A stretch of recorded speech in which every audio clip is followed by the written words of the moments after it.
Hi guys and welcome back to the channel Deepak Yadav Education. Welcome to the Daily Hindu News and Editorial Analysis of 25th of February 2023. तो guys आज है तारीख 25 फरवरी 2023 और है Saturday. देखेंगे आज के द हिंदू कंप्लीट न्यूज़पेपर को एनालाइज करेंगे। बट लेक्चर में आगे बढ़ने से पहले अगर आप लोगों को इस लेक्चर का पीडीएफ चाहिए तो क्या करना है, सबसे पहले डाउनलोड करना है टेलीग्राम, देन उसके बाद जाके सर्च बॉक्स में टाइप करना Deepak Yadav education UPSC. As you can see guys आप लोगों को ये वाला चैनल मिल जाएगा, इस पर क्लिक करना और जाकर इस चैनल को ज्वाइन कर लेना। ज्वाइन करने से फ़ायदा क्या होगा, यहाँ पर डेली बेसिस पर लेक्चर का पीडीएफ मिल जाता है, डेली करंट अफेयर के वीडियो का पीडीएफ मिल जाता है और डेली बेसिस पर बहुत सारे डिजिटल नोट्स मिल जाते हैं। नाउ बढ़ते हैं आगे बढ़ने से पहले हमेशा की तरह हम लोग अपने लेक्चर को एक मैप के क्वेश्चन के साथ स्टार्ट करेंगे। तो आज आप सभी लोगों को मैप में जाकर देखना है, इंडोनेशिया को काफ़ी ज़्यादा चर्चा में है तो उसको अच्छे से मैप में देखना। देन उसके बाद आकर नीचे कमेंट सेक्शन में टाइप करना, जिससे कि आप लोग इसको लंबे समय तक याद रख पाओगे।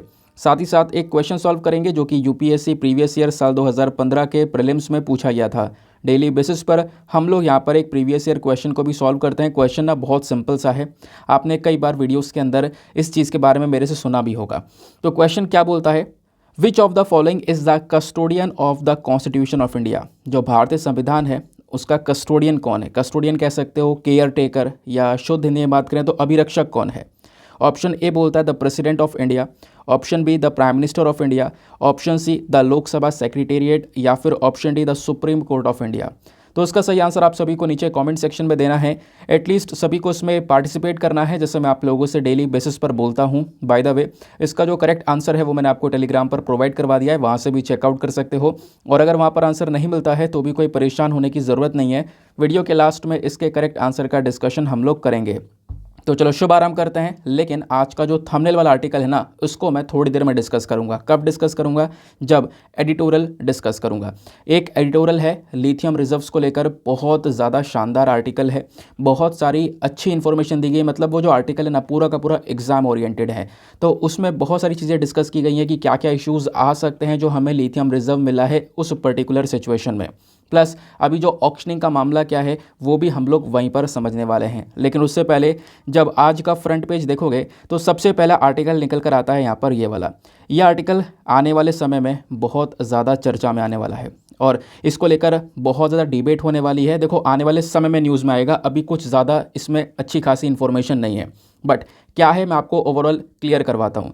देखो हुआ क्या ना, सुप्रीम कोर्ट में एक जो पिटिशनर है जो कि याचिका जारी कर सकता है, बट वो पिटिशनर जो है सुप्रीम कोर्ट में पहुंचता है और एक पिटीशन डालने की बात करता है कि सर मुझे यहाँ पर एक पिटीशन जो है इस प्रकार से डालनी है। अच्छा, वो पिटीशन किस चीज़ को लेकर था, वो था मेंस्ट्रुअल पेन लीव को। क्या, मेंस्ट्रुअल पेन लीव, यानी कि जो पीरियड पेन साइकिल होती है उसके लिए विमेन को छुट्टी प्रोवाइड करवाना है ना। मान लो कोई वर्कर विमेन है ना, कोई एम्प्लॉय है जो कि कहीं पर काम कर रही हैं, तो अगर पीरियड पेन साइकिल आता है ना तो उस दौरान यहाँ पर उनको लीव प्रोवाइड करवाना, यही कहलाता है हमारा मेंस्ट्रुअल पेन लीव। इसको लेकर हमारे देश में बहुत लंबे समय से एक डिबेट छिड़ी पड़ी है। अब डिबेट का मतलब है काफ़ी लोग फेवर में होंगे, काफ़ी लोग अगेंस्ट में होंगे, ऐसा ही है। बहुत से लोग फेवर में हैं, बहुत से लोगों का मानना है कि हाँ बिल्कुल इस प्रकार का जो मेंस्ट्रुअल पेन लीव है वो होना चाहिए, और काफ़ी लोग इसके अगेंस्ट में हैं। अभी मैं आपको दोनों के पॉइंट ऑफ व्यू समझाऊंगा कि एग्जैक्टली यहाँ पर क्या क्या उनकी सोच है। तो अभी हम यहाँ पे थे कि सुप्रीम कोर्ट में वो पिटिशनर पहुँचता है, इस चीज़ की मांग करता है, बट सुप्रीम कोर्ट ना इस चीज़ के ऊपर सुनवाई करने से मना कर देता है। अब मना करने का मतलब ये नहीं है कि बिल्कुल एकदम से मना कर दिया। सुप्रीम कोर्ट ने बोला देखो अभी हम ना कोई इस चीज़ के ऊपर डिसीजन नहीं ले सकते। करना क्या होगा आपको, आप जाओ ministry of women and child development के पास में, जो ये वेमेन और चाइल्ड डेवलपमेंट का मंत्रालय है, यहाँ पर जाओ और उस मिनिस्ट्री से कहो कि वो आपके लिए एक पॉलिसी फ्रेम करेगा। ठीक है ना, यानी इस मिनिस्ट्री के पास में जाओ और उनसे बोलो कि भाई ये इशू है और आप इस इशू के ऊपर एक नीति बनाओ, एक पॉलिसी बनाओ। तो इसी वजह से यहाँ पर जो हमारे चीफ जस्टिस ऑफ इंडिया हैं DY चंद्रचूड़ साहब, वो ये बोलते हैं देखो इस पर्टिकुलर इशू को लेकर ना अलग अलग डायमेंशंस हैं और हम ये सारा काम अपने ऊपर नहीं ले रहे हैं। हम ये काम छोड़ते हैं पॉलिसी मेकर्स के ऊपर, जो भी यहाँ पर मिनिस्ट्रीज़ हैं, जो भी यहाँ पर नीतियाँ बना रहे हैं उनके ऊपर हम ये काम छोड़ते हैं। तो पहले आप एक पॉलिसी बनाओ, उसके बाद हम यहाँ पर इस मैटर को देखेंगे। तो ये था ओवरऑल आज का इशू, ये तो आपको क्लियर हो गया। लेकिन अब ना देखो इस आर्टिकल में से एग्जाम के लिए कुछ निकल कर आ रहा है ऐसा कुछ भी नहीं है, आपको भी पता है। बट आपको यहाँ पर एक टॉपिक मिल चुका है वो टॉपिक क्या है, मेंस्ट्रुअल पेन लीव। तो ये टॉपिक ना थोड़ा सा रेलिवेंट हो जाता है। और जैसे मैंने बताया, इसको लेकर लंबे समय से डिबेट चल रही है। अभी ना कुछ कुछ स्टेट जो है इसी चक्कर में चर्चा में है। रिसेंटली आपको पता होगा केरला जो है ना इसी चक्कर में चर्चा में आया था, क्योंकि केरला की सरकार ने हाल ही में अनाउंसमेंट किया है कि ये क्या करेंगे, एक मेंस्ट्रुअल लीव प्रोवाइड करवाएंगे फीमेल स्टूडेंट्स को, जो भी स्टेट यूनिवर्सिटीज़ में पढ़ती हैं ना, उनको ये इस प्रकार की लीव प्रोवाइड करवाएंगे। तो केरला की सरकार का रिसेंटली यहाँ पर ये अनाउंसमेंट आया था, इस वजह से भी यहाँ पर ये टॉपिक चर्चा में था। लेकिन जैसे मैंने बोला कि इसको लेकर डिबेट क्या है, अब डिबेट में आप भी सोच रहे होंगे कि बहुत सारे लोग यही कहते होंगे कि ये बिल्कुल इस प्रकार की जो छुट्टी है ना, तो ये होनी चाहिए, क्योंकि यहाँ पर महिलाओं को काफ़ी सारे हेल्थ इश्यूज़ उस समय पर फेस करने को मिलते हैं, है ना। और उसकी वजह से, उस पीरियड पेन की वजह से जो उनका काम है, प्रोफेशन, उसमें काफ़ी डिस्टर्बेंस आ सकता है ना। ये दूसरा पॉइंट हो गया। तीसरा पॉइंट आप भी सोच रहे होंगे कि जो महिला का कंट्रीब्यूशन है अपने वर्क के प्रति, वो यहाँ पर इतना ज़्यादा मैक्सिमम लेवल पर नहीं रहेगा, है ना। तो ये नॉर्मल्स हैं कि काफ़ी सारे लोग यहाँ पर फेवर में इन्हीं चीज़ों को सोच रहे हैं। बट बात यह है कि लोग अगेंस्ट में क्यों उतरे हैं, यानी कि लोगों का कहना यह है कि नहीं, इस प्रकार का मेंस्ट्रुअल लीव नहीं होना चाहिए। अच्छा, उसके पीछे का रीज़न क्या है? तो नंबर 1 रीज़न पहले हम इसको समझते हैं। उसके पीछे का रीज़न है बायसनेस। लोगों का कहना यह है कि कहीं ना कहीं अगर इस प्रकार से छुट्टी मिलने लगी ना, तो जो भी हमारे काम करने वाली कंपनीज़ है ना, वो अपने हायरिंग वाले प्रोसेस में, यानी जो लोगों को रिक्रूट किया जाता है काम करने के लिए, यहाँ पर आप कह सकते हो लिया जाता है, तो उनमें बायनेस नज़र आ जाएगी। अब वो बायसनेस कैसे नज़र आ जाएगी कि वो लोग ना वेमेन को जॉब देंगे ही नहीं, ऐसी चीज़ें यहाँ पे नज़र आ सकती हैं। क्योंकि बोला जा रहा है कि ये कहीं ना कहीं कंपनी के लिए इंसेंटिव रहेगा, यानी कि कंपनी के लिए एक फाइनेंशियल डिसएडवांटेज रहेगा, है ना। उनको उस समय की जो छुट्टी रहेगी उसका पेमेंट करना पड़ेगा, और उसके बाद में आप कह सकते हो कि वो काम पर आएंगे नहीं, तो उनका जो भी यहाँ पे एक तरीके से कंपनी का काम है वो पेंडिंग रह जाएगा, लेकिन पेमेंट जाना है। तो इस प्रकार से क्या होगा कि जो कंपनीज है उनके अंदर में बायसनेस आ जाएगी, हायरिंग के अंदर बायसनेस आ सकती है, ठीक है। तो वेमेन को जॉब मिलना थोड़ा मुश्किल हो सकता है अगर इस प्रकार से मेंस्ट्रुअल लीव पेन को दिया जाता है तो, ठीक है। ये बात क्लियर हुई। दूसरा पॉइंट जो यहाँ पर मेंशन किया जा रहा है वो है, इसकी वजह से अगर इस प्रकार की छुट्टी दी जाती है ना, तो इसकी वजह से जो वेमेन का पार्टिसिपेशन है लेबर फोर्स में वो भी कम हो जाएगा। ऑब्वियस सी बात है, मैंने आपको बताया, क्योंकि हायरिंग में बायसनेस नज़र आएगा, उसकी वजह से जॉब मिलेगी नहीं, तो इनका पार्टिसिपेशन कम होता हुआ नज़र आएगा।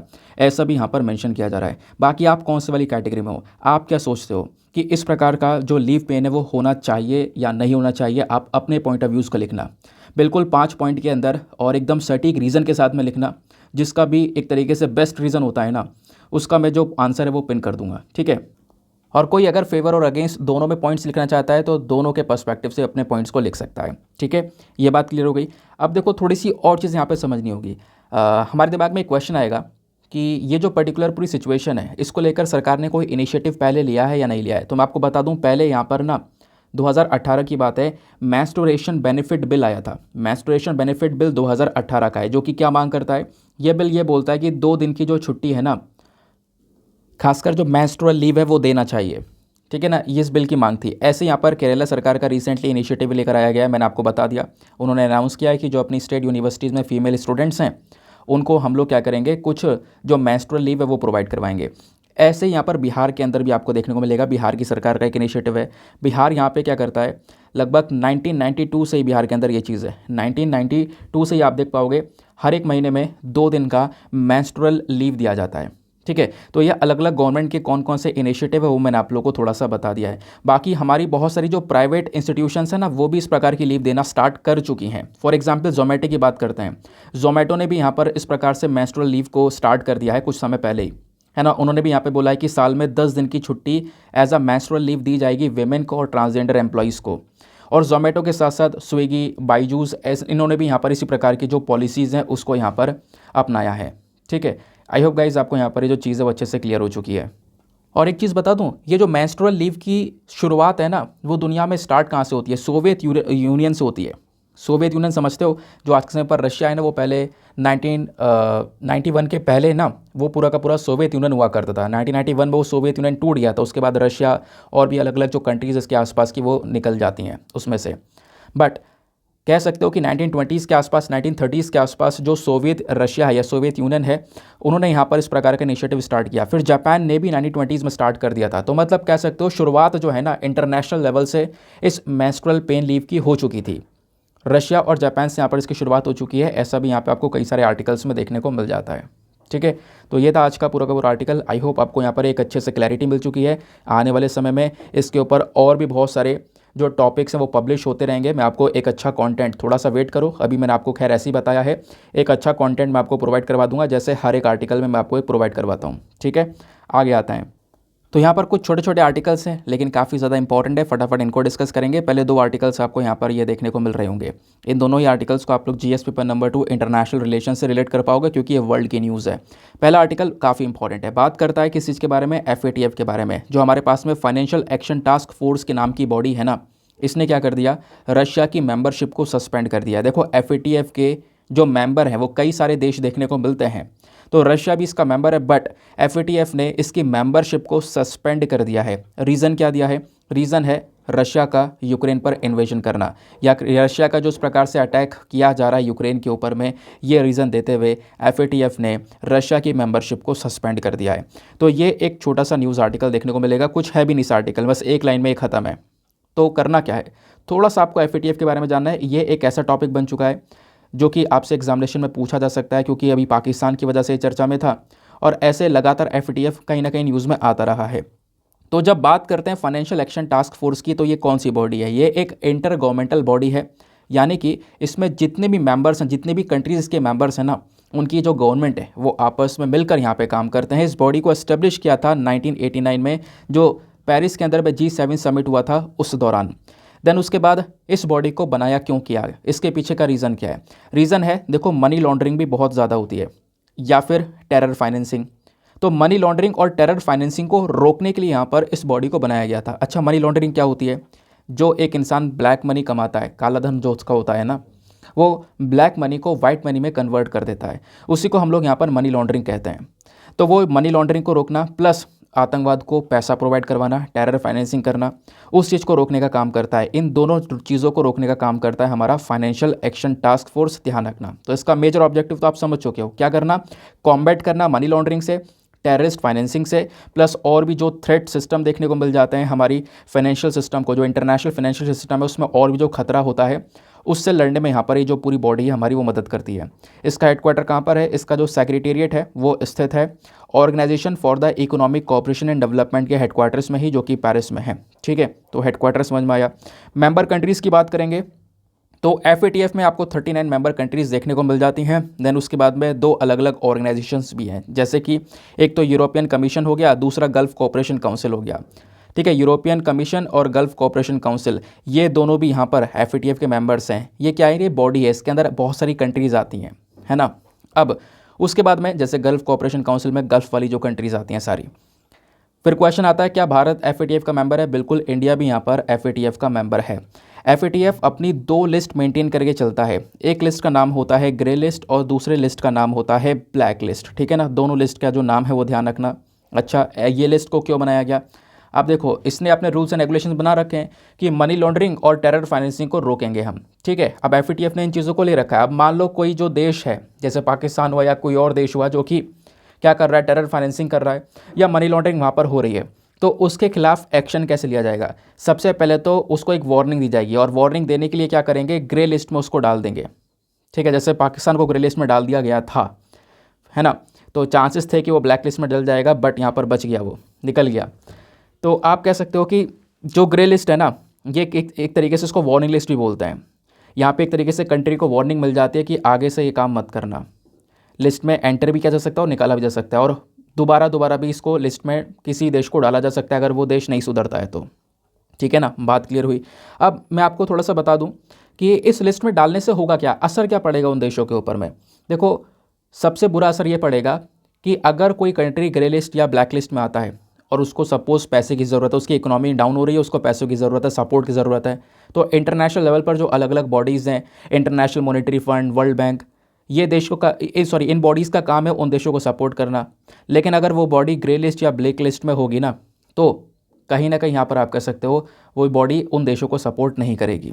ठीक है ना, तो यानी कि वो लोग वहाँ से पैसा नहीं उठा पाएंगे, उनकी जो इकोनॉमी सफ़र कर रही है वो एज इट इज़ सफ़र करती चलेगी। ऐसे हालात यहाँ पर हो जाते हैं, बट ये चीज़ें आज के समय पर इम्प्लीमेंट नहीं होती हैं, बट ऐसा यहाँ पर आपको FATF के रूल्स एंड रेगुलेशंस में देखने को मिलेगा। ठीक है, तो आपको ग्रे लिस्ट के बारे में समझ आया। फिर आ जाते हैं यहाँ पर ब्लैक लिस्ट। अब ब्लैक लिस्ट में आप देखोगे तो आज के समय पर दो कंट्रीज़ हैं, ईरान है, साथ ही साथ में नॉर्थ कोरिया है, इनको ब्लैक लिस्ट में डाल रखा है। और ब्लैक लिस्ट का मतलब आप कह सकते हो कि जितनी भी यहाँ पर सपोर्ट एक देश को मिलता है ना इंटरनेशनल लेवल से, वो सारा का सारा सपोर्ट उस देश के लिए ख़त्म कर दिया जाता है, जैसा आज के समय पर ईरान और नॉर्थ कोरिया के साथ में होता है। बात क्लियर हो गई। तो ग्रे लिस्ट, ब्लैक लिस्ट के बारे में जान लिया, आईएमएफ के बारे में जान लिया, सॉरी आईएमएफ कह रहा हूँ, एफएटीएफ के बारे में जान लिया। नेक्स्ट जो टॉपिक है हमारा वो यहाँ पर यह है। देखो अभी एक देश और चर्चा में है, इंडोनेशिया तो चर्चा में है, मैंने आपको मैप में देखने के लिए बोला है। दूसरा ब्राज़ील अभी चर्चा में है। तो ब्राज़ील एक साउथ अमेरिकन कंट्री है। अच्छा, चर्चा में क्यों है? क्योंकि ब्राज़ील में अभी आप देख पाओगे बाढ़ और साथ ही साथ में लैंडस्लाइड देखने को मिला है। तो बाढ़ आई है, लैंडस्लाइड हुआ है, जिसकी वजह से लगभग 50 लोगों की जान जा चुकी है, ऐसा यहाँ पर मेंशन किया जा रहा है। ठीक है, तो हालात यहाँ पे काफ़ी ज़्यादा ख़राब हैं, बहुत मूसलाधार बारिश हो रही है, उसकी वजह से ये सारी की सिचुएशन हुई है। ठीक है, अब आप कहोगे ये कहाँ का सीन है? ये भी ब्राज़ील का ही सीन है, और ये सीन रिसेंटली चर्चा में था। आपको याद होगा आज से कुछ दिन पहले, शायद 12 या 13 फरवरी को मैंने इसके बारे में आपको जो मॉर्निंग वाला वीडियो होता है वो पढ़ाया था, या अभी कुछ टाइम पहले ही पढ़ाया, थंबनेल भी एग्जैक्टली लगाया था। तो ये जो स्टैचू आप देख रहे हो ना, ये क्राइस्ट का स्टैचू है।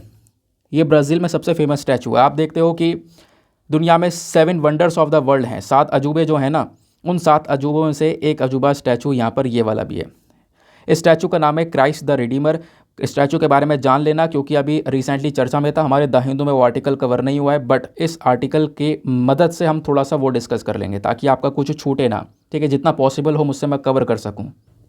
तो एग्जैक्टली आपको ब्राज़ील में इस प्रकार से काफ़ी ऊंचाई पर ये स्टैचू देखने को मिलेगा। ये बना हुआ है, ये यहाँ पर एग्जैक्टली आप पिक्चर देख पाओगे। ये जो स्टैचू है ये पूरे के पूरे शहर को देख रहा है ना। अब यहाँ पे लोग काफ़ी जाते भी हैं, टूरिज़्म के पर्सपेक्टिव से भी काफ़ी ज़्यादा इंपॉर्टेंट है। और मैंने आपको बताया 7 वंडर्स ऑफ द वर्ल्ड में यहाँ पर ये स्टैचू आता है।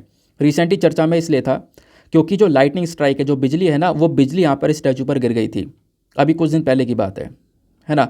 अब वो उस वजह से यहाँ पर चर्चा में था, और काफ़ी सारे जो आर्टिकल्स है वो इस टॉपिक को लेकर यहाँ पे पब्लिश भी हो रहे थे। बात क्लियर हो गई। तो डिस्कस करते हैं कि आखिरकार क्राइस्ट द रिडीमर स्टैचू क्या है, कहाँ पर स्थित है। तो क्वेश्चन ये है, कहाँ पर स्थित है? पता है ब्राज़ील में, लेकिन ब्राज़ील में एग्जैक्टली कहाँ पर है? आपने देखा कि हाँ एक बहुत बड़े पहाड़ पर इस स्टैचू को बनाया गया है। तो वो एग्जैक्टली कौन सा समिट है, कौन सी ऊंचाई है? वो है माउंट कोर्कोवाडो।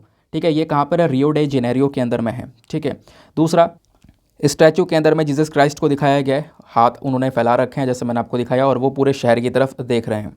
दूसरा, इस स्टैचू को बनाया गया था 1931 में, इसको कंप्लीट कर लिया गया था। 98 फीट का यहाँ पर ये स्टैचू है, 98 फीट टॉल यहाँ पर इस स्टैचू को बनाया गया है।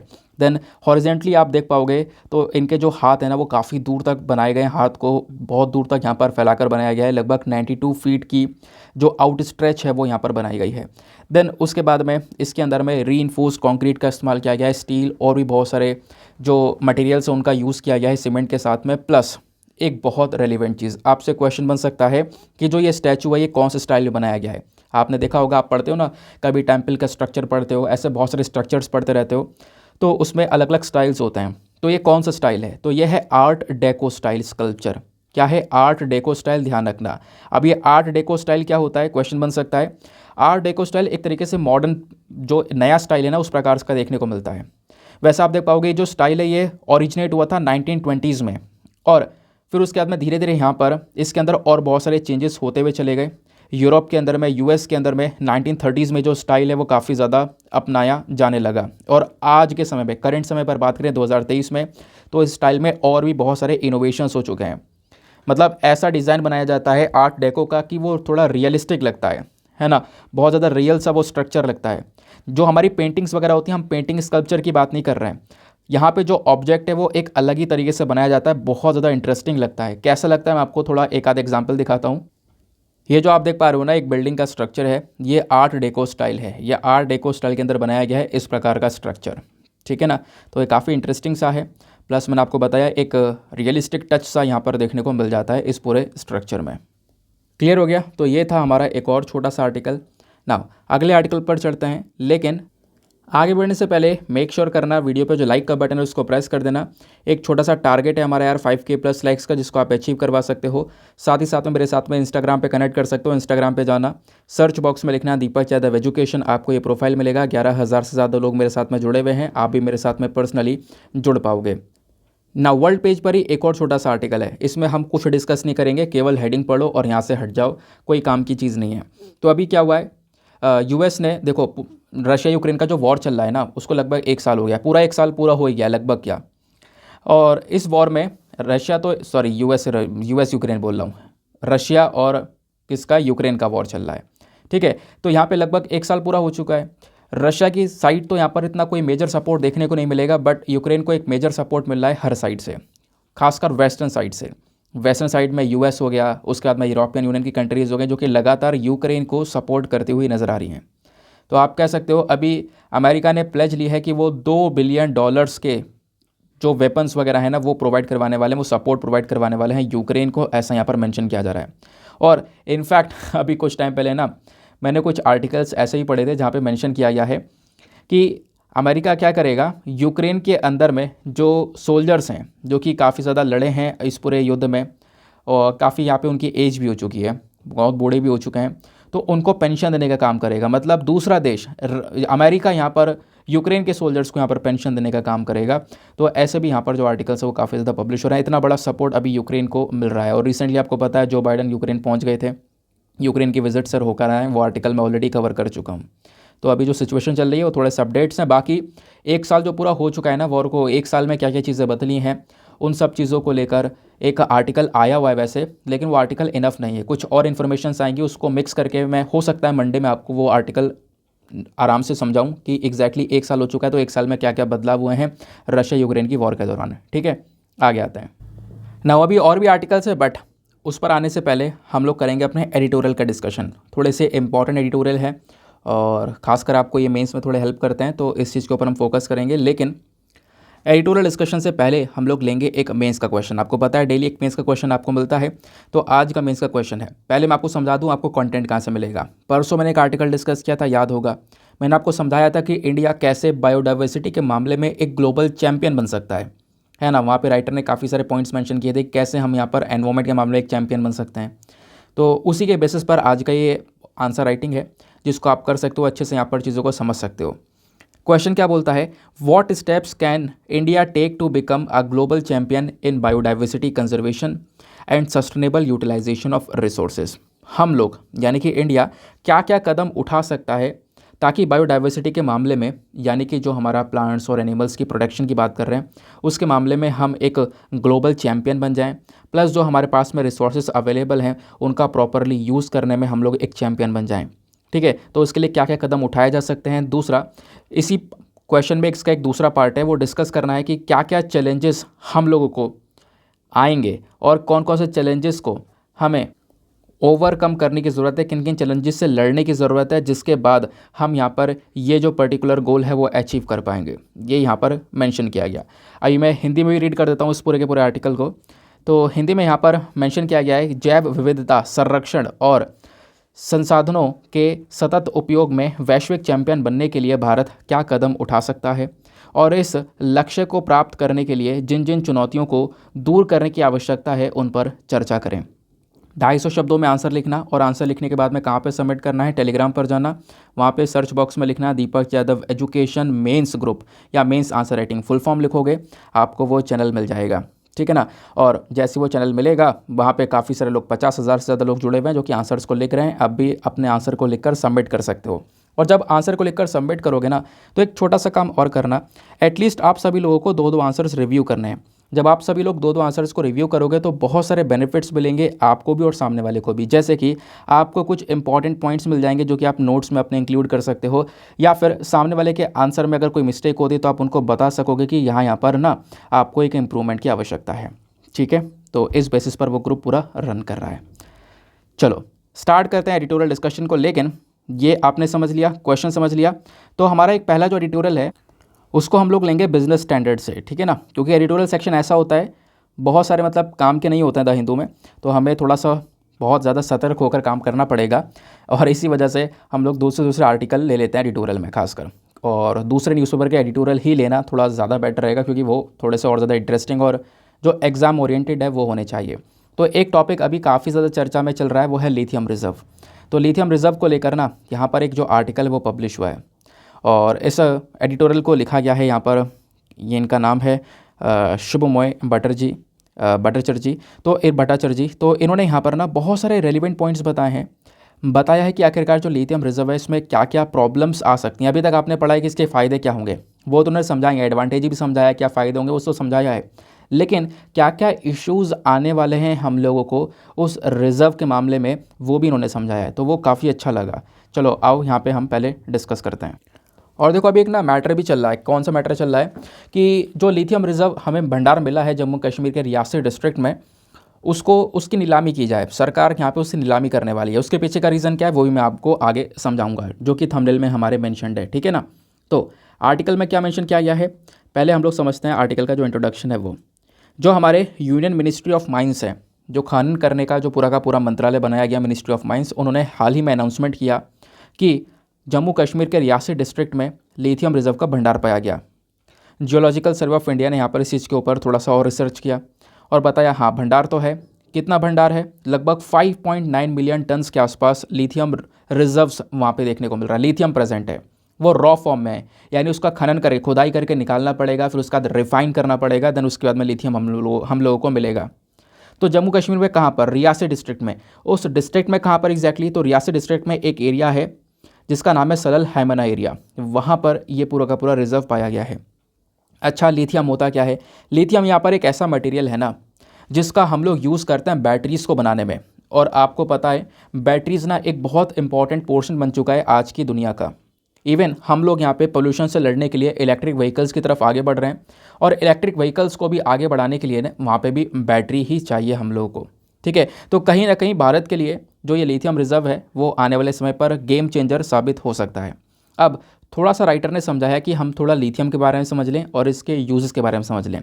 तो लिथियम एक सॉफ्ट शाइनी ग्रे कलर का मेटल है जो कि पृथ्वी के अंदर हम लोगों को मिलता है। खुदाई करके उसको यहाँ पे हमें निकालना पड़ेगा। लिथियम यहाँ पर एक ऐसा एलिमेंट है जो कि आज के समय में नई नई टेक्नोलॉजीज़ में यूज़ हो रहा है, जैसे सेरेमिक्स के अंदर में, ग्लास में, टेलीकम्युनिकेशन में, है ना, एरोस्पेस इंडस्ट्री में, सभी जगह पर लिथियम का यूज़ काफ़ी बढ़ चुका है। और ख़ासकर मोबाइल फ़ोन जिसके बिना आज इंसान रह नहीं सकता, वहाँ पर भी लिथियम का सबसे ज़्यादा यूज़ हो रहा है। प्लस रॉकेट प्रोपेलेंट्स और मतलब कई यूज़ हैं। इवन लिथियम का हम लोग as a raw material use कर लेते हैं थर्मो न्यूक्लियर रिएक्शंस के अंदर, तो थर्मो न्यूक्लियर रिएक्शंस में भी लिथियम का यूज़ हो रहा है। प्लस ये तो बात होगी हम डायरेक्टली जब लिथियम को यूज़ करते हैं। फिर एक चीज़ ये भी आती है, लिथियम को हम कभी कभी दूसरे मेटल के साथ में मिक्स कर देते हैं, जैसे लिथियम एल्यूमिनियम मिला दिया या लिथियम मैग्नीशियम मिला दिया, तो इनको मिलाकर उसकी स्ट्रेंथ को मजबूत कर कर बाकी सारी चीज़ों में यूज़ किया जाता है। फॉर एग्जांपल मैं आपको बता दूं, लिथियम और एल्यूमिनियम को सॉरी लिथियम और एल्यूमिनियम को मिलाया जाता है ना, उसको मिलाने के बाद में उसका जो मिक्सचर है उसका यूज़ किया जाता है एयरक्राफ्ट के अंदर में, जो बाईसाइकिल का फ्रेम होता है वहाँ पर, प्लस जो हाई स्पीड ट्रेन्स होती है वहाँ पर भी उस चीज़ का यूज़ किया जाता है। उसकी स्ट्रेंथ जो है काफ़ी ज़्यादा बढ़ जाती है। अब राइटर मेंशन करते हैं कि करंट स्टेटस यानी आज के समय में लिथियम रिजर्व और उसके एक्सट्रैक्शन का स्टेटस क्या है, मतलब कितने भंडार कहाँ कहाँ पर अवेलेबल हैं, स्टडीज़ क्या बताती हैं। दूसरा, कितना कितना हम लोग लिथियम को निकाल रहे हैं आजकल, इससे हमें अंदाज़ा लग सकता है कि भारत के हाथ में जो ये लिथियम लगा है उसका इम्पॉर्टेंस क्या है। तो वर्ल्ड बैंक की यहाँ पर एक स्टडी है जिसने सजेस्ट किया है कि जो ये लिथियम मेटल है ना, ये अपने आप में बहुत इंपॉर्टेंट है, और लिथियम और कोबाल्ट जैसे जो मेटल हैं इनकी आने वाले समय पर डिमांड बढ़ने वाली है। लगभग कितनी, 2050 तक 500% से ज़्यादा। आप ये कहो, ये परसेंटेज देखो, वर्ल्ड बैंक की खुद की स्टडी है जो कि बताती है 2050 तक 500% से ज़्यादा जो डिमांड है वो इंक्रीज़ होने वाली है लिथियम की। प्लस हमारा जो दुनिया भर का इलेक्ट्रिक व्हीकल मार्केट है वो भी लगातार इंक्रीज़ हो रहा है। इलेक्ट्रिक व्हीकल मार्केट 2030 तक 823.75 बिलियन यूएस डॉलर्स का पहुंचने वाला है। तो अपने आप में आप कह सकते हो कि 2030 तक इलेक्ट्रिक व्हीकल मार्केट में 18% की लमसम ग्रोथ देखने को मिलने वाली है। और ये मार्केट अगर चलेगा तो ऑब्वियस सी बात है लिथियम की डिमांड भी इंक्रीज़ होगी, क्योंकि यहाँ पे जो बैटरीज़ का यूज़ होना है उसमें लिथियम ही डलना है। ठीक है, बात क्लियर हो गई। तो कहीं ना कहीं भारत अगर अपने आप को इस पर्टिकुलर मामले में सेल्फ सफिशिएंट बना लेता है ना, तो इससे बहुत सारे फ़ायदे हम लोग को नज़र आने वाले हैं। अब क्वेश्चन यहाँ पर यह आ जाता है इंडिया के लिथियम रिजर्व को लेकर कि इंडिया का लिथियम रिजर्व कहाँ पर स्टैंड करता है, हमारा एग्जैक्टली स्टेटस क्या है। देखो, जो अभी डिस्कवरी हुई है लिथियम की वो है 5.9 मिलियन मैट्रिक टन्स के आसपास की, जम्मू कश्मीर के रियासी डिस्ट्रिक्ट के अंदर जो मिला है। और ये कह सकते हो पहला ऐसा लिथियम रिजर्व है जो कि इतने बड़े अमाउंट में भारत में पहली बार मिला है। इससे पहले भी हमें कुछ लिथियम मिला है। कहाँ पे मिला है? कर्नाटका के मंड्या डिस्ट्रिक्ट के अंदर में, लेकिन वो इतने बड़े लेवल पर नहीं था, वो केवल 1600 टन के आसपास था। लेकिन अब की बार जो मिला है वो है 5.9 मिलियन टन के आसपास, ऐसा मेंशन किया गया।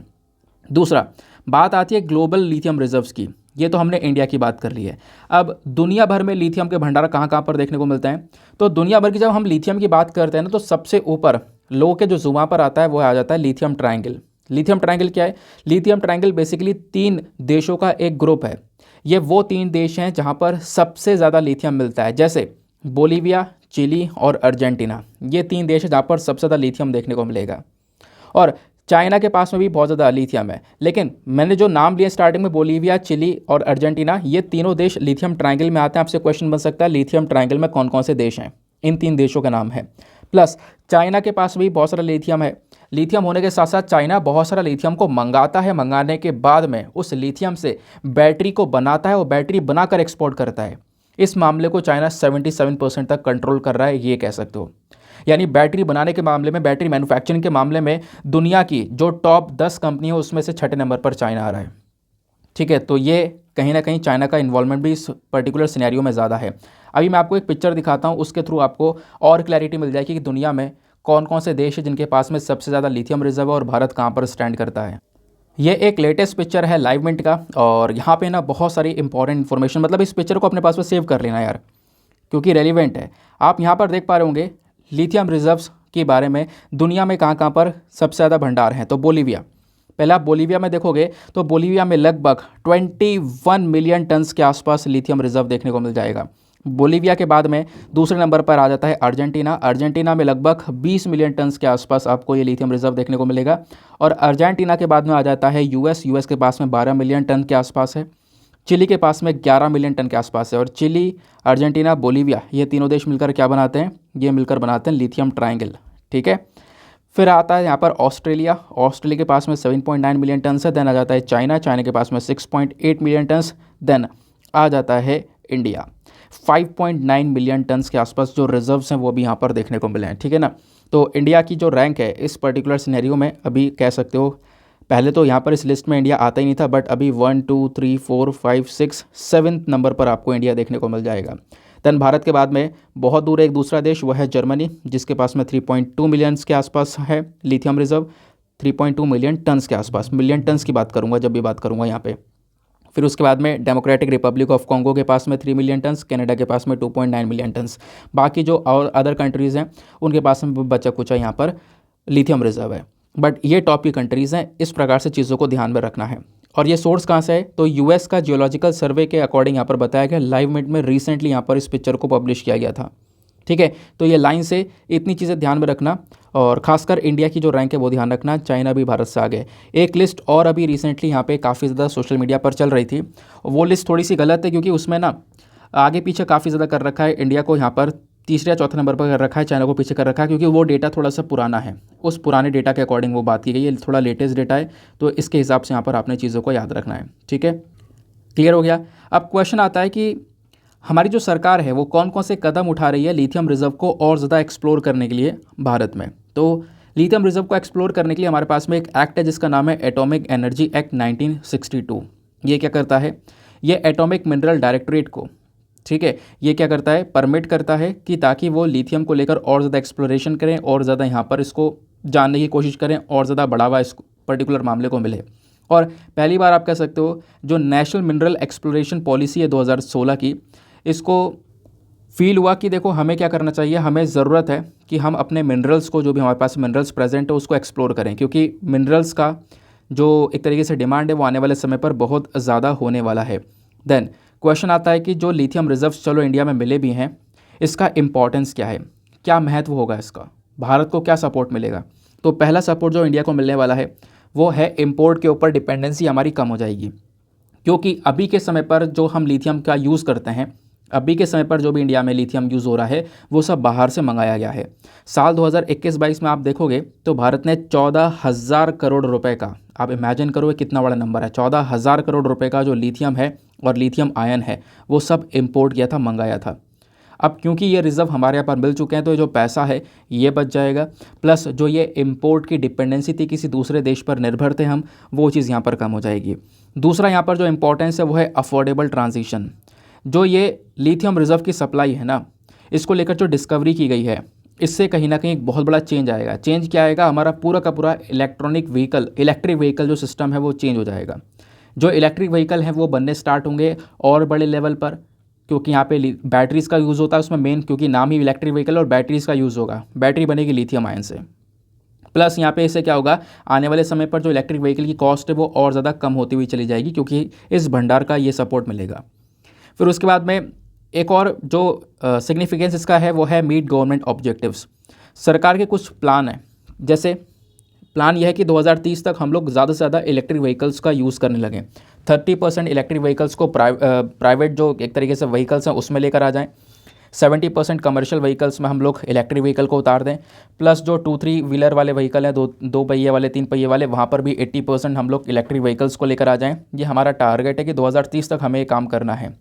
तो ये सब हम कर पाएंगे, इस रिज़र्व की वजह से ये एक सपोर्ट मिलेगा। प्लस यहाँ पर एक और सिग्निफिकेंस है इसका, यह है कि भारत के पास में अब पोटेंशियल हो चुका है। भारत के पास में वो ताकत है कि हम एक बहुत बड़े प्रोड्यूसर बन सकते हैं। अभी तक हम केवल इम्पोर्टर ही थे, जो कि अलग अलग देशों के ऊपर डिपेंडेंट थे, बट अभी के समय पर प्रोड्यूसर बन सकते हैं। पता है, दूसरे देशों में भले ही लिथियम रिज़र्व भारत से ज़्यादा हो, लेकिन वहाँ पर पता है एक चीज़ का इशू है जो भारत के अंदर नहीं है। भारत में जम्मू एंड कश्मीर में वो लिथियम रिज़र्व मिला है, और लिथियम रिज़र्व जहाँ पे मिला है ना, वहाँ पे आराम से जम्मू एंड कश्मीर में बहुत सारी नदियाँ गुजरती हैं, तो उससे फ़ायदा क्या हुआ, वहाँ पे बहुत सारा पानी प्रेजेंट है, और लिथियम को निकालने के लिए, रिफाइन करने के लिए पानी ही सबसे ज़्यादा इंपॉर्टेंट है। जबकि ये वाली जो फैसिलिटी है ना, वो दूसरे देशों में नहीं है। दूसरे देशों में वाटर की स्कैरसिटी, पानी की कमी देखने को मिल रही है जहाँ जहाँ पर लिथियम भंडार है, बट इंडिया में यहाँ पर इस प्रकार का कोई वाटर स्ट्रेस नहीं है। ये एक सबसे बेटर फ़ायदा यहाँ पर बताया जा रहा है। ठीक है, अब आपने यहाँ पर इसके फ़ायदे के बारे में पढ़ लिया। अब राइटर ने मेंशन किया चैलेंजेस के बारे में, मतलब हर एक पॉइंट को यहाँ पर टच कर लिया गया है ना। अब चैलेंजेस क्या है, मतलब इश्यूज़ क्या निकल कर आएंगे इस पूरे के पूरे सेक्टर में। जो सबसे पहला इशू पता है क्या निकल कर आने वाला है, कि जो जम्मू कश्मीर वाला रीजन है ना, ये पूरा रीजन जोन 4 और जोन 5 के अंडर में आता है। यानी जो सेस्मोलॉजिकल एक्टिव जोन्स हैं, यानी यहाँ पे भूकंप आने के काफ़ी सारे चांसेस हैं और चांसेस बने रहते हैं। और अगर यहाँ पे माइनिंग करेंगे, खनन करेंगे, तो इससे कहीं ना कहीं बहुत बड़ा जो चैलेंज है, बहुत बड़ा जो इशू है, वो आने वाले समय पर क्रिएट हो सकता है। दूसरा, एनवायरनमेंट के ऊपर काफ़ी नेगेटिव इम्पैक्ट पड़ सकता है। यहाँ पे ये बोला गया क्योंकि खनन करना पड़ेगा, खुदाई वगैरह करनी पड़ेगी, तो बहुत सारा जो पोल्यूशन है, डस्ट है, वो यहाँ पर देखने को मिलेगा।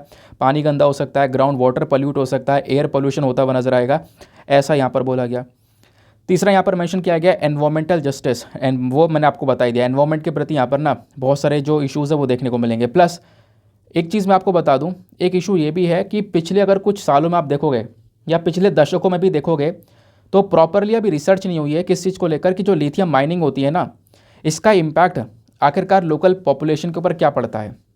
क्योंकि अभी देखो, लिथियम की जो माइनिंग की जा रही है अलग अलग देशों में, या अभी इंडिया में की जाएगी आने वाले समय पर, तो वो तो अभी की जाएगी, बट इसके ऊपर अभी ज़्यादा कोई ऐसी रिसर्च और ज़्यादा बढ़कर नहीं की गई हैं जिससे हमें ये पता चल सके कि आखिरकार और क्या इम्पैक्ट पड़ सकता है एनवायरनमेंट के ऊपर, या फिर आसपास के जो एरिया में लोग रह रहे हैं उनके ऊपर क्या नुकसान पहुंच सकता है। वो उसके ऊपर ज़्यादा भी स्टडीज़ की नहीं गई हैं।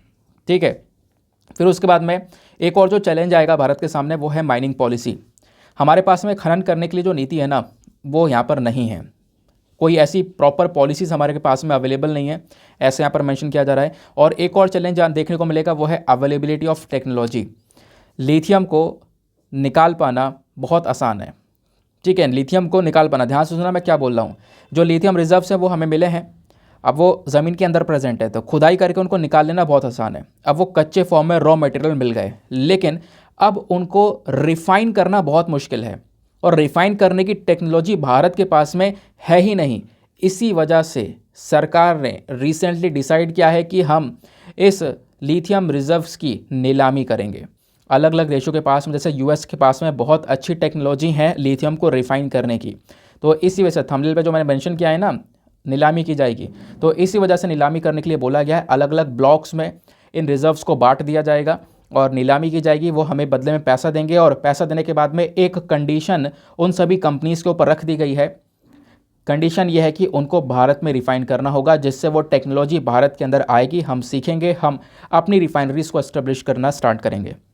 ठीक है, तो मैंने आपको बताया कि सबसे बड़ा चैलेंज क्या है, टेक्नोलॉजी की कमी, जिसके बेसिस पर हम लोग क्या कर रहे हैं, ऑक्शनिंग कर रहे हैं, इन भंडार की नीलामी कर रहे हैं। बात क्लियर हो गई। अब राइटर मेंशन करते हैं कि हमें आगे क्या करना चाहिए, इसका वे फॉरवर्ड क्या है। वे फॉरवर्ड यह है कि सरकार को टेक्नोलॉजी के मामले में थोड़ा सा और ज़्यादा एक्सप्लोर करना होगा, क्योंकि हम यहाँ पे आके पीछे नहीं हट सकते। यहाँ तक हम लोग को लिथियम रिजर्व मिल चुका है, उसके बाद हम इसको बेच दें, कच्चे फॉर्म में बेच दें, वो हमारे लिए बहुत ज़्यादा घाटा रहेगा, मतलब इवन इमेज ख़राब हो जाएगी कंट्री की। तो इस वजह से यहाँ पर इंडिया ने सोचा है कि चलो ठीक है, नीलामी कर रहे हैं, लेकिन इसकी रिफाइनिंग इंडिया में ही होगी, इससे जॉब्स वगैरह भी जनरेट होंगी, टेक्नोलॉजी यहाँ पर रहेगी, हम सीखेंगे कि चीज़ों को, रिफाइनरीज बनाएंगे हम खुद भी, और फिर उसके बाद रिफाइन करना खुद भी स्टार्ट करेंगे। ठीक है, तो ये चीज़ें यहाँ पर मेंशन की गई। आई होप गाइज आपको यहाँ पर क्लैरिटी मिल चुकी है और बेहतरीन तरीके से आपको ये आर्टिकल समझ में आ चुका है। प्लस ये जितना भी कंटेंट मैंने अभी आपको स्क्रीन पर नीचे दिखाया है ना, वो सब PDF से प्लीज़ डाउनलोड कर लेना, क्योंकि ये टॉपिक आपके एग्जामिनेशन के लिए बहुत इंपॉर्टेंट हो चुका है। तो सवाल पूछे जाएँ उसके लिए मैक्सिमम पॉसिबिलिटीज़ हैं, तो प्लीज़ यहाँ पर इस चीज़ को अपने पास में ज़रूर से स्टोर करके रख लेना। ये मैंने आपको मतलब पूरा कंटेंट तैयार करके दे दिया है। अब इससे बाहर क्या क्वेश्चन बनेगा, लिथियम रिजर्व को लेकर आप कह सकते हो चलो कोई क्वेश्चन बना भी मेंस में या प्रीलिम्स में, तो क्या बनेगा, है ना। उसके इश्यूज़ के बारे में डिस्कस कर लिया, फ़ायदे डिस्कस कर लिए, क्या चैलेंजेस होंगे, टेक्नोलॉजी को लेकर क्या चैलेंजेस होंगे, वो सब आपको पता चल चुका है। बाकी रिजर्व्स को लेकर क्या सिचुएशन है, स्टेटस क्या है दुनिया भर में, इससे हटकर कोई क्वेश्चन नहीं बनेगा। तो आपका एक आर्टिकल, एक जो टॉपिक है वो पूरी तरह से रेडी है। आने वाले समय पर फ्यूचर में लिथियम को लेकर और कोई टॉपिक पब्लिश हो तो मत पढ़ना, बस इतना इन्फॉर्मेशन मेरे पास में रखना। ठीक है, नेक्स्ट आर्टिकल पर आते हैं। अगला आर्टिकल अनिल के एंथनी साहब ने लिखा है। यह बात करते हैं साइबर अटैक्स के बारे में, कि लगातार दुनिया भर में साइबर अटैक्स बढ़ते जा रहे हैं। हाँ बिल्कुल, दुनिया भर में साइबर अटैक्स बढ़ते जा रहे हैं, और इंडिया के अंदर भी रिसेंट टाइम में बहुत सारे साइबर अटैक्स देखने को मिले हैं। तो राइटर यहाँ पर बोलते हैं कि आखिरकार इसके पीछे रीज़न क्या है, क्या क्या प्रॉब्लम्स देखने को मिल रही हैं जिसकी वजह से साइबर अटैक्स बढ़ रहे हैं, प्लस हम क्या कर सकते हैं उसके बारे में उन्होंने समझाया है। एक एक करके सारे पॉइंट्स को देखेंगे।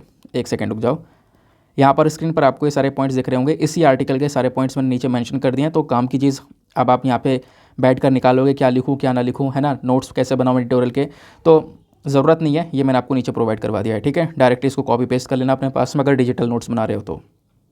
पहले समझते हैं कॉन्टेक्स्ट क्या है।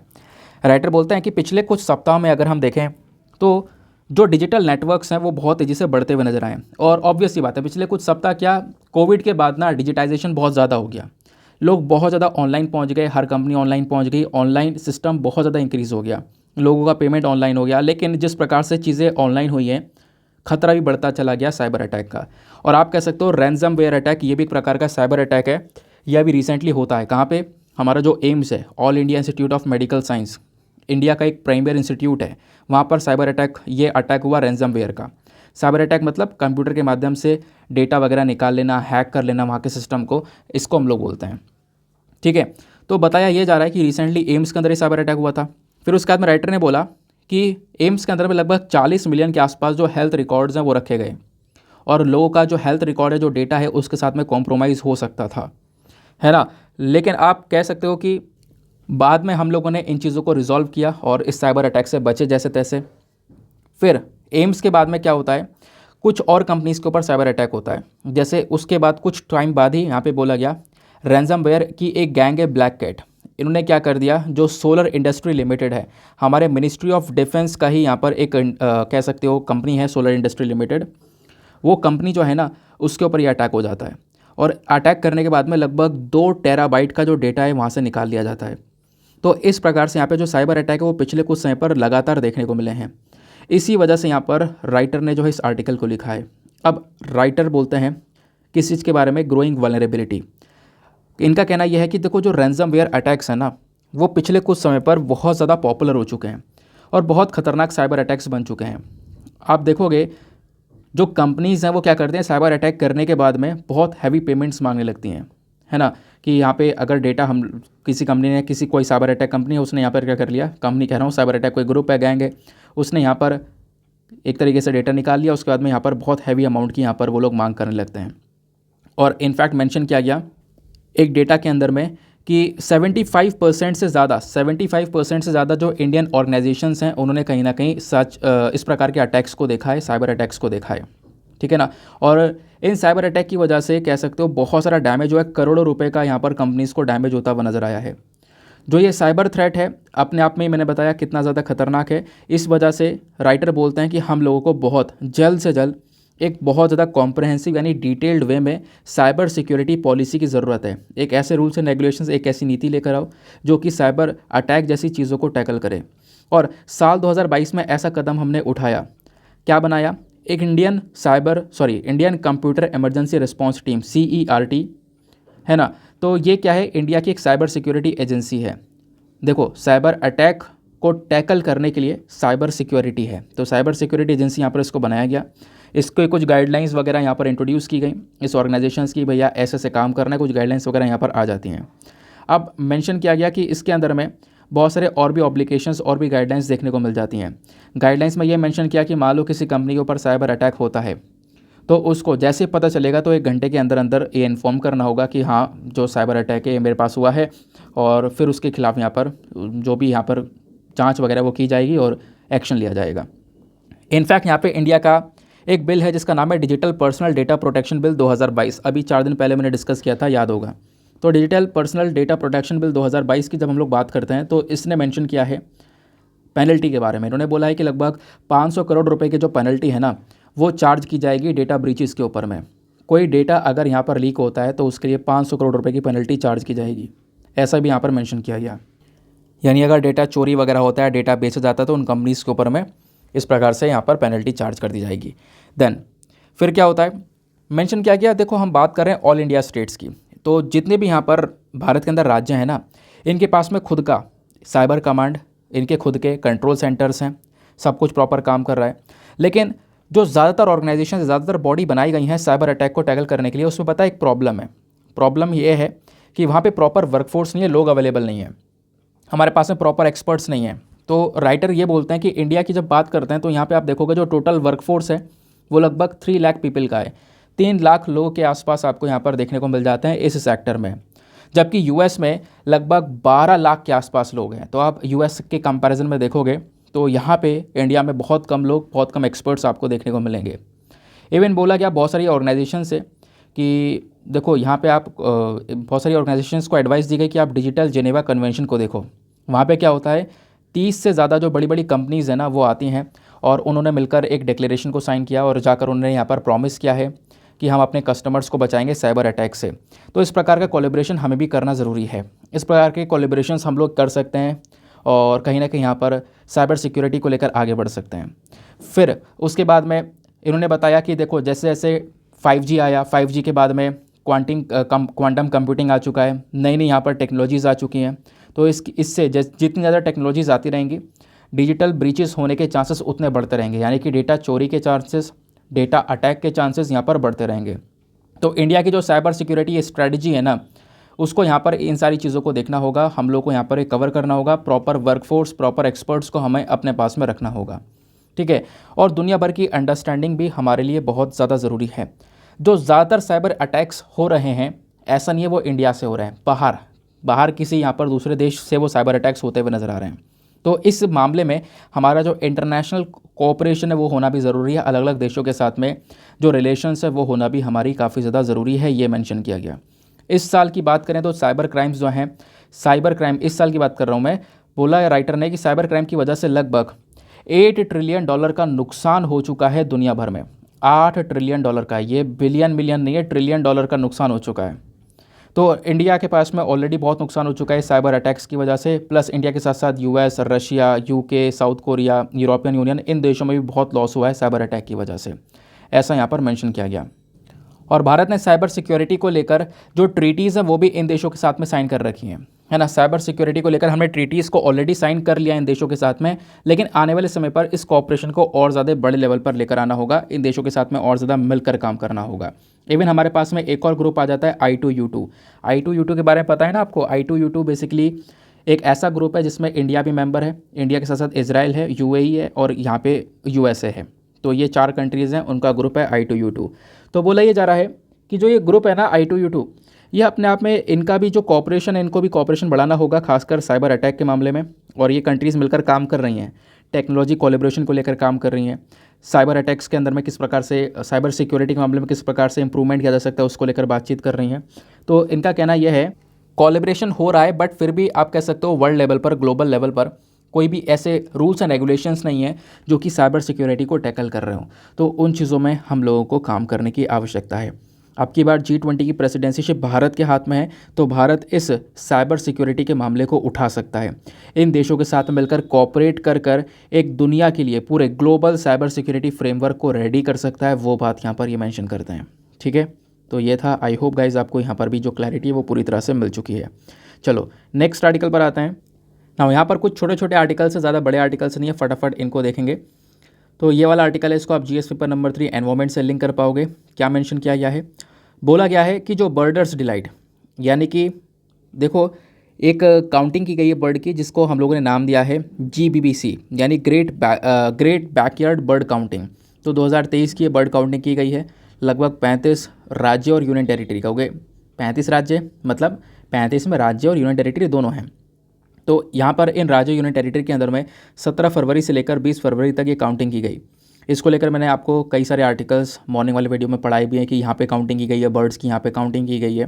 तो जो बर्ड्स की काउंटिंग हुई है उसके हिसाब से रिजल्ट क्या निकल कर आया है, कौन कौन से राज्य हैं जहाँ पर सबसे ज़्यादा प्रजातियों की जो बर्ड्स हैं वो पाई जाती हैं। तो उसमें आपको वेस्ट बंगाल देखने को मिलेगा टॉप पर। वेस्ट बंगाल के अंदर में लगभग 489 के आसपास अलग अलग बर्ड्स की स्पीशीज़ देखने को मिली हैं। वेस्ट बंगाल के बाद में उत्तर प्रदेश, वहाँ पर 426, अरुणाचल प्रदेश 407, असम 397, कर्नाटका 371। तो ये यहाँ पर इतनी स्पीशीज़ अलग अलग प्रजातियाँ यहाँ पे बर्ड्स की देखने को मिली हैं। फिर उसके बाद में आ जाता है तमिलनाडु, देन केरला। तमिलनाडु केरला में आप देख पाओगे तो इनका जो नंबर है वो 8th या 9th स्पॉट पे रखा गया है, क्योंकि तमिलनाडु में लगभग 349 के आसपास स्पीशीज़ पाई गई हैं और केरला में लगभग 325 के आसपास ये स्पीशीज़ पाई गई हैं। तो ये नंबर वगैरह याद रखने की ज़रूरत नहीं है, बस खाली आप वेस्ट बंगाल का नाम ध्यान रख सकते हो, वो टॉप पर है। वेस्ट बंगाल में बहुत सारी जो स्पीशीज़ हैं, नंबर ऑफ़ अलग अलग बर्ड्स की जो स्पीशीज़ हैं वो देखने को मिली हैं। ठीक है, और ये काउंटिंग कौन सी थी, तो उसका नाम है GBBC, मतलब ग्रेट बैकयार्ड बर्ड काउंटिंग। इस काउंटिंग के दौरान यहाँ पे अलग अलग जगह पर काउंटिंग की है बर्ड्स की, और उसके हिसाब से जो ये रिपोर्ट है वो यहाँ पे प्रस्तुत की है। नेक्स्ट आर्टिकल पर आते हैं। अगला आर्टिकल हमारा यहाँ पर MG नरेगा से रिलेटेड है। ज़्यादा कुछ रेलिवेंट चीज़ें नहीं है, बट फटाफट यहाँ पे इसको कवर करेंगे। तो क्या बात की जा रही है, देखो MG नरेगा, वैसे आपको पता है Mahatma Gandhi National Rural Employment Guarantee Act. पहले मैं आपको MG नरेगा के बारे में कुछ 4-5 पॉइंट्स बता देता हूँ, फिर उसके बाद यहाँ पे आपको आर्टिकल और अच्छे से समझ में आएगा। आपने इसका फुल फॉर्म समझ लिया, Mahatma Gandhi National Rural Employment Guarantee Act, या स्कीम के नाम से यहाँ पे आप इसको जानते हो। जब ये 2005 में लाई गई थी ना, 2005 में इसकी शुरुआत की गई थी, तो उस समय पर इसका केवल जो नाम था वो था national Rural Employment Guarantee act. बाद में इसके आगे महात्मा गांधी लगाया गया, बाद में ऐड किया गया। तो इस स्कीम का मकसद क्या है, देखो ये scheme ministry of rural development के अंदर में काम करती है। इसका मकसद है जो भी हमारे वर्कर्स हैं, खासकर जो अनस्किल्ड वर्कर्स हैं, जिनके पास में कोई प्रॉपर स्किल नहीं है, उनको यहाँ पे रोज़गार देना। खासकर मिनिमम की बात कर रहा हूँ, कम से कम 100 दिन का रोज़गार देने का काम करता है ये MG नरेगा स्कीम, और आगे उसको बढ़ा भी दिया जा सकता है। ठीक है, 100 डेज़ का गारंटी वेज प्रोग्राम यहाँ पर चलाता है, और खासकर जो हमारी गांव वाली पॉपुलेशन है उसको ज़्यादातर ये कवर करता है। प्लस यहाँ पर वेमेन के लिए भी एनरोलमेंट है, तो वेमेन और मैन दोनों यहाँ पर MG नरेगा के तहत सर्व कर सकते हैं। जैसा आप यहाँ पर पिक्चर में देख पा रहे होंगे, जो वर्कर्स हैं ये सारे के सारे MG नरेगा के अंदर काम करने वाले वर्कर्स हैं। ठीक है, अब यहाँ पर क्या बात की जा रही है ना, बोला ये जा रहा है कि इसमें MG नरेगा स्कीम के अंदर में रिसेंटली एक नया बदलाव लेकर आया गया। जो वर्कर्स हैं इनकी अटेंडेंस के लिए एक नया सिस्टम ऐड किया गया, national mobile monitoring system, NMMS करके यहाँ पर इसको नाम दिया गया है। तो बोला ये जा रहा है कि अब जो ये अटेंडेंस सिस्टम है ना, ये भी सही से काम नहीं कर पा रहा है और सही से यहाँ पर इस स्कीम को मॉनिटर नहीं कर पा रहा है। तो बोला गया 40% से ज़्यादा जो ग्राम पंचायत हैं उन्होंने कोई भी यहाँ पर डिजिटल अटेंडेंस रिपोर्ट ही नहीं करी है इन लोगों की। और आपको पता है इसमें काफ़ी सारी चीज़ें मेंशन कर रखी हैं कि यहाँ पर अटेंडेंस प्रॉपर नहीं होगी तो वेजेस में कट डाउन होगा, ये कट डाउन होगा, इस प्रकार की काफ़ी सारी चीज़ें मेंशन कर रखी हैं। बोला गया जब अटेंडेंस ऑफिशियली नहीं हो पा रही हैं तो हम कहाँ से देंगे। और इसकी चक्कर में लोगों का कहना यह है, काफ़ी सारे एक्टिविस्ट का कहना यह है कि सरकार ज़बरदस्ती कर रही है। लोगों का क्लेम करना यह है कि गवर्नमेंट ना इस टेक्नोलॉजी को एक एक्सक्यूज़ की तरह इस्तेमाल कर रही है ताकि इस स्कीम को ख़त्म किया जा सके पूरी तरह से। लोग यहाँ पर फिर प्रोटेस्ट पर उतरेंगे इस स्कीम को लेकर, तो सरकार ख़त्म करी जा सके इस स्कीम को, ऐसा यहाँ पर मेंशन किया जा रहा है। तो लगभग बोला जा रहा है कि अभी 55 दिन हो चुके हैं सरकार को ये बात कंपलसरी करे हुए कि एमजी नरेगा के अंदर जो भी काम करेगा व्यक्ति, उसकी एक अटेंडेंस होगी वर्कर्स की, और वो अटेंडेंस एक मोबाइल एप्लीकेशन के माध्यम से होगी और उसका नाम है NMMS सिस्टम। लेकिन यहाँ पर जो हमारा मिनिस्ट्री ऑफ रूरल डेवलपमेंट है, इनका खुद का जब आप स्टैटिस्टिक्स देखते हो तो पता ये चलता है कि 41.3% के आसपास जो ग्राम पंचायत है वहाँ पर कोई भी इस सिस्टम का यूज़ अभी तक हुआ ही नहीं है। तो अगर इस सिस्टम का यूज़ नहीं हुआ है तो इनकी अटेंडेंस कैसे होगी? फिर जब नहीं होगी तो यहाँ पर प्रॉपर वेज पेमेंट होगी या नहीं होगी, ये भी यहाँ पर इशू आएंगे। तो मिनिस्ट्री स्टैटिस्टिक्स रिपोर्ट के अकॉर्डिंग बात करें फ्राइडे तक NMMS की अगर हम लोग बात कर रहे हैं तो इस सिस्टम की, तो बोला यह जा रहा है कि लगभग जो टोटल ग्राम पंचायत है, सपोज मैं एक मोटा मोटा नंबर बता रहा हूँ, 2,70,000 के आसपास सपोज ग्राम पंचायत है, तो उसमें से केवल और केवल 1,50,000 या 1,60,000 के पंचायत में ही यहाँ पर इसका यूजेज हुआ है, इसका यूज़ किया गया है। अदरवाइज़ यहाँ पर ज़्यादा इसका यूज़ होता हुआ नज़र आया नहीं है। तो अटेंडेंस जो है ना, इसको रिकॉर्ड करना इंपॉर्टेंट तो है, बट यहाँ पर यह अटेंडेंस कौन रिकॉर्ड करता है, इसके लिए एक सुपरवाइज़र वगैरह रखे जाते हैं, और इन सुपरवाइज़र की भी बहुत ज़्यादा कमी बताई जा रही है। जहाँ चाहिए हम लोग को 4 लाख के आसपास, और वहाँ है बस खाली 1 लाख के आसपास।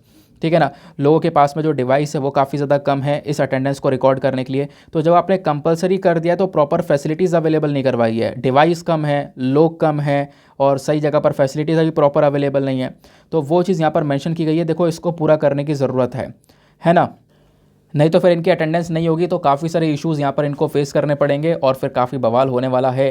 देन उसके बाद में एमजी नरेगा स्कीम को एक तरीके से यहाँ पर हटा दिया जाएगा, ऐसा भी यहाँ पर लोगों का कहना है। ठीक है, तो बात क्लियर हुई, ये समझ में आया। नेक्स्ट आर्टिकल पर आते हैं। नाउ अगला आर्टिकल भी हमारे लिए रेलिवेंट होने वाला है। यहाँ पर आप देख पा रहे होंगे, बहुत टाइम से आप देख पा रहे होंगे न्यूज़ में एक टॉपिक रहता है RRTS। इसका मतलब है रीजनल रैपिड ट्रांजिट सिस्टम। तो ये RRTS क्या है आओ डिस्कस करेंगे, थोड़ा सा ज़्यादा इंपॉर्टेंट ये होने वाला है। देखो बोला ये जा रहा है कि जो दिल्ली से मेरठ तक का पूरा सफ़र होने वाला है ना, इसको लेकर इसके बीच में RRTS कॉरिडोर स्टार्ट हो जाएगा। पहला RRTS कॉरिडोर स्टार्ट हो जाएगा और मार्च तक यहाँ पर ही शुरू हो जाएगा। तो 17 किलोमीटर की पहले यहाँ पर लाइन चलाने वाले हैं। सबसे पहले 17 किलोमीटर की लाइन चलेगी, कहाँ से कहाँ तक, दुहाई से साहिबाबाद तक। ठीक है, ये सबसे पहला स्ट्रेच होने वाला है दिल्ली मेरठ के बीच में। फिर इसको और बढ़ाते चले जाएंगे और फिर दिल्ली और मेरठ के बीच में एक प्रॉपर कनेक्टिविटी हो जाएगी। जहाँ घंटों का सफ़र लगता है वहाँ पे केवल 50 मिनट में या 50-55 मिनट में आप दिल्ली से मेरठ पहुँच पाओगे, मेरठ से दिल्ली पहुँच पाओगे। ठीक है, इस सिस्टम की वजह से, जिसको हम लोगों ने RRTS का नाम दिया है। तो ध्यान रखना, नाम मैं फिर से बता रहा हूँ, full form regional rapid transit system इसका नाम है। ठीक है, तो RRTS क्या है, कोई ट्रेन वगैरह है क्या? नहीं, जो रेल लाइन होती है ना उसको ही हम लोग बोल रहे हैं। एक रेल लाइन बनाई जाए, जैसे मेट्रो होता है, वो मेट्रो की तरह ही ये सिस्टम है। बट मेट्रो क्या करता है, एक लोकल एरिया में चल रहा है, एक लोकल एरिया में दिल्ली के अंदर छोटे छोटे स्टॉप्स पर चल रहा है ना, बस खाली 2-2 मिनट में स्टॉप आ जा रहे हैं। बट ये जो RRTS है ये बड़े बड़े दूर दूर स्टॉप पर चलेगा। मतलब कि मान लो यहाँ पर दिल्ली है इधर, और दिल्ली के आसपास के जो राज्य हैं, उन राज्यों में जो बड़े बड़े शहर हैं, वहाँ तक इस प्रकार की मेट्रो चलने वाली है। ठीक है, वहाँ तक लंबे सफ़र के लिए, और इसकी स्पीड भी बहुत ज़्यादा रहेगी जब आप दूसरे मेट्रो से कंपैरिजन करोगे तो। मतलब वो बोला जा रहा है मेट्रो नहीं है ये, बट आप समझने के लिए उस तरीके से समझ सकते हो। ठीक है, तो रीजनल रैपिड ट्रांजिट सिस्टम क्या है ये आपको समझ में आया। आओ थोड़ा इसके बारे में और डिटेल से डिस्कस करते हैं। तो अभी जो कॉरिडोर है वो स्टार्ट हो रहा है, और जो कि बहुत बड़े बड़े एरिया को, दिल्ली को गाज़ियाबाद उत्तर प्रदेश से यहाँ पर मेरठ तक कनेक्ट कर देगा पूरी तरह से।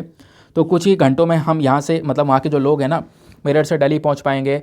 कुछ लोग काम करने के लिए रोज़ अप डाउन करते हैं, वो आराम से पहुँच पाएंगे, इधर उधर आराम से ट्रैवलिंग कर पाएंगे, ऐसा यहाँ पर मेंशन किया जा रहा है। तो काफ़ी बड़ा सपोर्ट यहाँ पे मिलने वाला है। और मैंने बोला कि जो अभी ना जो ट्रेन है ये ट्रेन क्या कितनी स्पीड पर चलने वाली है, 100 किलोमीटर पर आवर की स्पीड से चलने वाली है, और थोड़ा सा ज़्यादा यहाँ पर स्पीड इसकी देखने को मिलेगी। तो बहुत कम समय में बहुत तेज़ी से चलकर और आराम से लोगों को इधर से उधर पहुँचा सकती है। ये लोगों का जो ट्रैवलिंग टाइम है उसको कम कर सकती है। प्लस लोग पहले पब्लिक ट्रांसपोर्ट से इधर से उधर करते थे तो बहुत सारा पोल्यूशन होता था, तो वो पोल्यूशन भी कम हो जाएगा, ऐसा यहाँ पर मेंशन किया है। तो उसी की शुरुआत यहाँ पर होने वाली है मार्च से। ठीक है, तो RRTS क्या है, एक नया dedicated high speed high capacity वाला एक comfortable commuter service connecting regional nodes हैं। कम्यूटर मतलब आने जाने वाले लोग। ठीक है, उनको यहाँ पे कनेक्ट करने के लिए पूरा का पूरा जो सिस्टम है, पूरा रेल लाइन है वो तैयार किया जा रहा है। RRTS बाकी जो हमारी नॉर्मल रेलवे होता है ना उससे थोड़ा सा डिफरेंस है। आरआरटीएस के ऊपर आप थोड़ा सा विश्वास करोगे, high frequency point two point regional travelling, बहुत सारी फैसिलिटीज़ आपको आरआरटीएस से मिलने वाली हैं, ऐसा यहाँ पर बताया जाता है। ठीक है, आरआरटीएस मेट्रो से भी अलग है क्योंकि मेट्रो एक लोकल एरिया में चल रही है जहाँ पे बहुत सारे स्टॉप हैं, मिनट मिनट में स्टॉप आ रहे हैं, बट ऐसा आरआरटीएस में नहीं होने वाला है। आरआरटीएस में बहुत कम स्टॉप होते हैं एक पर्टिकुलर स्टेशन से दूसरे पर्टिकुलर स्टेशन पर, जो कि बहुत दूर दूर पर स्थित होंगे, और बहुत ज़्यादा स्पीड होगी आरआरटीएस की जब आप इसको मेट्रो से कंपैरिजन करोगे तो। ठीक है, बेनिफिट्स की अगर हम लोग बात करें तो काफ़ी सारे बेनिफिट्स होने वाले हैं आरआरटीएस के, जैसे एनवायरमेंट फ्रेंडली होगा। मैंने बताया ये जो कॉरिडोर बनाया जा रहा है ना, इसकी चक्कर में जो पब्लिक ट्रांसपोर्ट है वो कम हो जाएगा। आप पब्लिक ट्रांसपोर्ट का यूज़ कम करेंगे तो इससे जो पोल्यूशन वगैरह है वो बहुत ज़्यादा डाउन हो जाएगा। तो वो जो एरियाज़ हैं, है ना, जहाँ पे पहले बहुत ज़्यादा पोल्यूशन हो रहा था, वो काफ़ी अच्छे रहने वाली जगह बन जाएंगी। प्लस इकोनॉमिक डेवलपमेंट होता हुआ नजर आएगा क्योंकि ये सारे जो स्टेट्स हैं या फिर आसपास की जगह ये आपस में एक दूसरे के ऊपर इंटरडिपेंडेंट हैं। लोग इधर से उधर जाते हैं, उधर से इधर आते हैं काम करने के लिए। मेरठ से और भी आसपास के एरिया से लोग दिल्ली जा रहे हैं काम करने के लिए, रोज़ अप डाउन करते रहते हैं, तो उनको एक सपोर्ट मिलेगा, है। तो ओवरऑल दोनों एरियाज़ का काफ़ी बड़ा डेवलपमेंट होने वाला है, ये यहाँ पर मेंशन किया गया। स्टार्टिंग में यहाँ पर 6 कोचेस चलाए जाएंगे, ऐसा ही बोला जा रहा है। स्पीड इसकी बताई जा रही है 162 किलोमीटर पर आवर की होने वाली है। 162 किलोमीटर पर आवर की स्पीड से यहाँ पर कह सकते हो दिल्ली मेट्रो से लगभग 3-4 गुना ज़्यादा स्पीड से यहाँ पर जो ये आरआरटीएस है ये भागेगी।